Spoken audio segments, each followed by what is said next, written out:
पहला सवाल यही, ऐसा क्यों लग रहा है कि सबने आपको निशाना सा बना लिया है? और एक सवाल और पूछना है इसी के साथ, 3 दिन हो गए हैं सर, हज़ारों बच्चे हैं, प्रोटेस्ट कर रहे हैं, धरना दे रहे हैं, जस्टिस की मांग कर रहे हैं, लाठियां खा रहे हैं, डंडे खा रहे हैं, पूछ रहे हैं कि विकास जी चुप क्यों थे?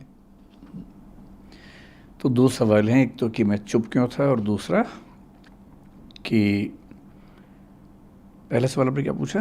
कि ऐसा लग रहा है कि सबने आपके ऊपर हाँ, सबने निशाना साध दिया मुझ है। पर क्यों निशाना साध लिया हाँ, है। एकदम अर्जुन की लग आँख की तरह उन्होंने, मछली की आँख की तरह आप पे निशाना साध दिया। मुझ पर निशाना इसलिए साधा है कि ऐसे मामले में कोई एक बलि का बकरा सबको चाहिए होता है, उससे चीज़ें थोड़ी आसान हो जाती हैं। प्रशासन के लिए आसान हो जाता है कि हम बच गए, एक का नाम लगा दो।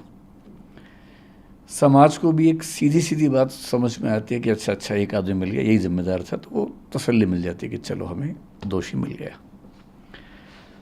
और जो कॉम्पिटिटर्स हैं उनको ये लगता है कि अच्छा मौका है, इसी में स्कोर सेटल कर लिया जाए, हिसाब बराबर कर लिया जाए।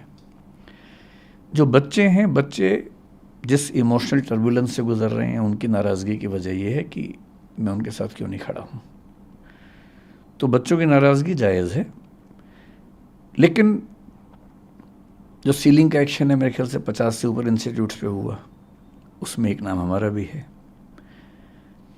पर शायद उनको मुझसे ज़्यादा उम्मीद थी, इसलिए उनको ख़राब लगा, हर्ट हुए, तो नाराज़गी पूरी मुझ पे फूटी है। और मैं इस बात से बहुत संतुष्ट हूँ, अच्छा महसूस कर रहा हूँ कि सारा रोष मुझ पर है। कम से कम मैं इस बात को लेकर निश्चिंत हूँ कि वो मानते हैं कि मुझे उनके साथ और सही पक्ष में खड़ा होना चाहिए था। तो इसके लिए मैं कृतज्ञ हूँ कि उन्होंने इतना गुस्सा मुझ पर किया।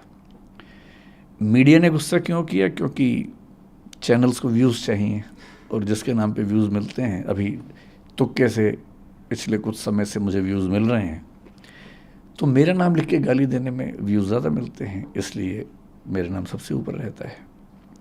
तो सबकी अपनी अपनी वजह है। जैसे आज़ादी की लड़ाई में वजहें सबकी अपनी अपनी थी, उन सब का नाम था आज़ादी, अंग्रेज़ों से मुक्ति। तो इस मामले में भी वजहें सबकी अपनी अपनी हैं, लेकिन सबके पास एक सुविधाजनक नाम है कि उसको गाली दो, कुछ कुछ वर्चुअल मॉब लिंचिंग जैसा करो, और सुख भी मिलता है। जब हम किसी को गाली देते हैं तो सुख तो मिलता ही है।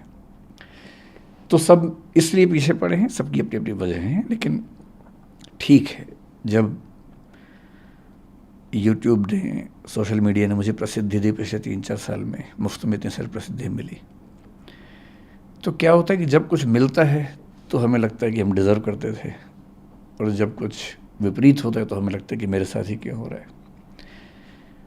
तो जिस तर्क से लोगों ने इतना स्नेह दिया, उसी तर्क से लोगों ने इतनी नाराज़गी मुझ पर उड़ेली। लोग एकदम ठीक हैं, गुस्सा एकदम जायज़ है, पर मेरी अपनी वजह है कि मैं इतना लेट क्यों हुआ।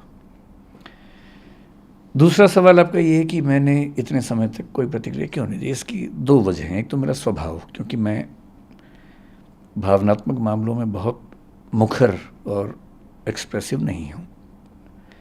3 बच्चों की डेथ हुई, दर्दनाक मृत्यु हुई, उस दिन से मेरे घर में हम लोग, आपको बड़ा आश्चर्य होगा, जो पिछले 2 दिन में हो रहा है उससे मुझे परेशानी लगभग नहीं के बराबर है। सारे चैनल्स मेरे पीछे पड़े हैं, इससे मुझे परेशानी नहीं के बराबर है। मेरे परिवार में लोग अचंभित भी रहते हैं कि मैं इतना सामान्य कैसे रह लेता हूँ। मुझे ज़्यादा चिंता दूसरी बात की है कि 3 दिन से हम घर में जब बात करते हैं या सोने जाता हूँ, नींद के नज़दीक पहुँचता हूँ, तो बार बार एक इमेज बनती है कि जब पानी भरा होगा तो उन बच्चों पर क्या गुजरी होगी। क्योंकि 1-2 बार ऐसा हुआ कि नदी में तैरते हुए पानी नाक में भर गया, 1-2 सेकंड्स के लिए डूबते डूबते मरे, मतलब बचे। कितना पेनफुल होता है वो 2-3-5 सेकंड, जो हम तो खैर 2-3-5 सेकंड में फ्री हो गए, निकल गए उससे,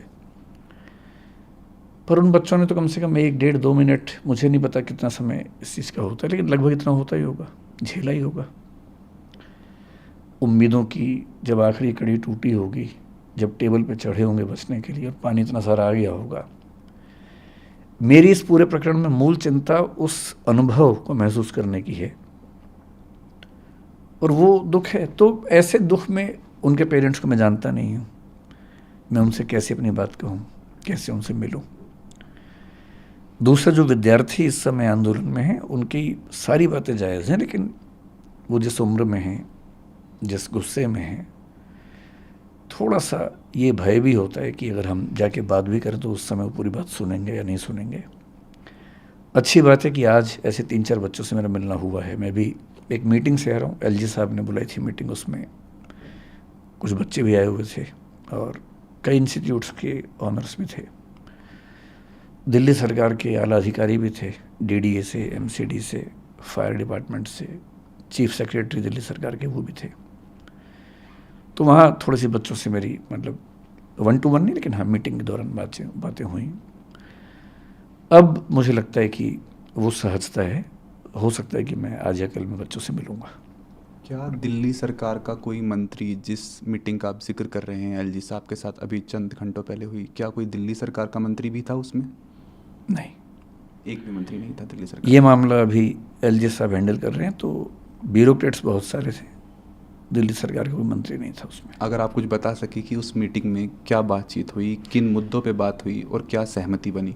मीटिंग बड़ी अच्छी हुई, अच्छा लगा कि एलजी साहब भी और दिल्ली सरकार अब काफ़ी एक्टिव है। दरअसल उनको भी कुछ मामलों में क्लैरिटी नहीं थी, बच्चों की समस्याएं भी सुनी ने, कोचिंग इंस्टीट्यूट्स का अपना पक्ष क्या है वो भी सुना, कौन से ऐसे नियम कानून हैं जो कन्फ्यूज़न पैदा करते हैं वो भी सुना, सब नोट किया। उसके बाद एक छोटी कमेटी बनाई गई है, उस कमेटी में मैं भी हूँ, कुछ टीचर्स और भी हैं। उसमें अगर मैं ठीक ध्यान कर रहा हूँ तो दिल्ली के चीफ सेक्रेटरी भी हैं, डीडीए एमसीडी के जो हेड्स हैं वो भी हैं। तो हम सब लोग अगले कुछ दिनों में कुछ मीटिंग्स करके इस समस्या का स्थायी समाधान निकालने का प्रयास करेंगे। और वो सुझाव सब लोगों ने दिए, मैंने भी दिए, और वो सब नोट किए गए हैं। कुछ बातों पर ऐसा लग रहा है कि अच्छा समाधान जल्दी निकल जाएगा।